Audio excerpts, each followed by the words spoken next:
बड़ी भीड़ लगी हुई है। उसी समय ब्रह्मा जी के साथ ब्रह्मा जी के पुत्र भी यहाँ पर आए हैं, जो 10 पुत्र थे।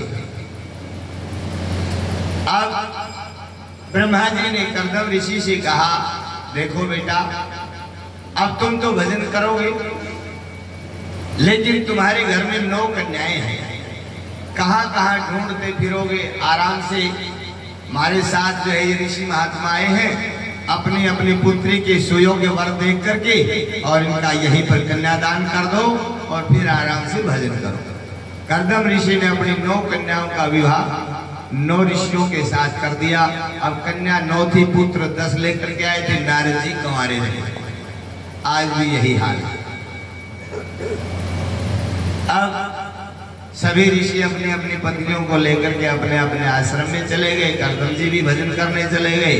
इधर कपिल भगवान भी बिंदु सरोवर में जाकर के भगवान का भजन करने लगे। देवहूति अकेली घर में।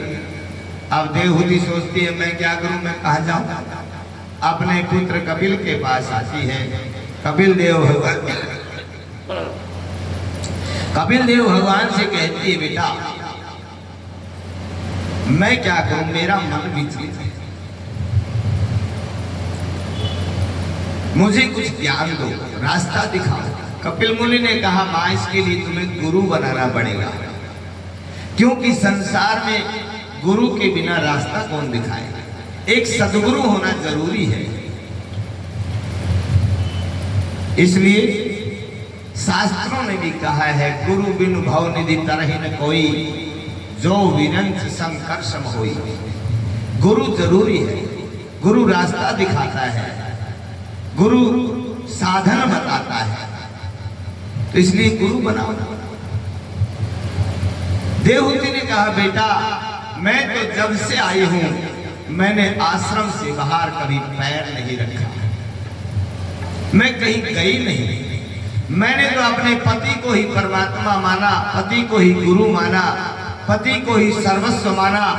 सुखदेव जी कहते हैं, राजन, जो पत्नी अपने पति को ही सर्वस्व मानती है, उसको सब संसार की हर खुशी उसको घर में मिल जाती है, बाहर जाने की जरूरत नहीं है भाई।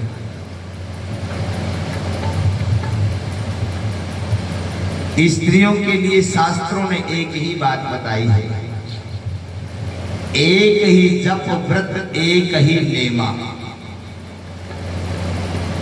स्त्री के लिए एक ही जप है, एक ही व्रत है, एक ही तप है और एक ही नियम है भाई। कौन सा? मन क्रम वचन पति पद प्रेमा। अपने मन से, वचन से, कर्म से अपने पत्नी के, अपने पति के चरणों की सेवा करना, बस। और जो निष्ठा पूर्वक पति की सेवा करती है, उस पत्नी को हर सुख वहीं पर मिल जाता है, कहीं ढूंढने की जरूरत नहीं होती। और जो पत्नी पति को छोड़ करके अन्यत्र, यहाँ सुख मिलेगा, उस गुरु जी का नाम ले ले, शायद वहां पर कुछ मिल जाए, उस गुरु जी के पास चली जा, उस मंदिर में चली जा, उसका पति को मान करके, केंद्रित करके, पति को सर्वस्व मान करके जो पत्नी जो कार्य करेगी, जिस मंदिर में जाएगी, जिस कथा में जाएगी, जिस सत्संग में जाएगी, जिस तीर्थ पर जाएगी, जो भी कर्म करेगी, वो अनंत गुना फलीभूत होगा। इसलिए पति को आंखों की दृष्टि के सामने रख करके पत्नी को हर कार्य करना चाहिए। यहां पर कपिल देव भगवान ने माँ से कहा, तो माँ ने कहा, बेटा तुम ही गुरु बन जाओ, मैं तो किसी को जानती नहीं। अब कपिल देव मुनि को ही, अपने पुत्र को ही गुरु बनाया है और पुत्र ने ही यहाँ पर नवधा भक्ति का सुंदर ज्ञान दिया है अपनी माँ को। श्रवणम कीर्तनम वंदे स्मरणम पाद सेवनम अर्चनम वंदनम दास्य सख निवेदनम। और यही नवधा भक्ति रामचरितमानस में श्री राम जी ने माँ सबरी को दी थी। उसमें भी यही बताया है, प्रथम भक्ति संतन कर संगा, दूसरी रति मम कथा प्रसंगा। ये भक्ति के रास्ते हैं कि सबसे पहली सीढ़ी कौन सी है।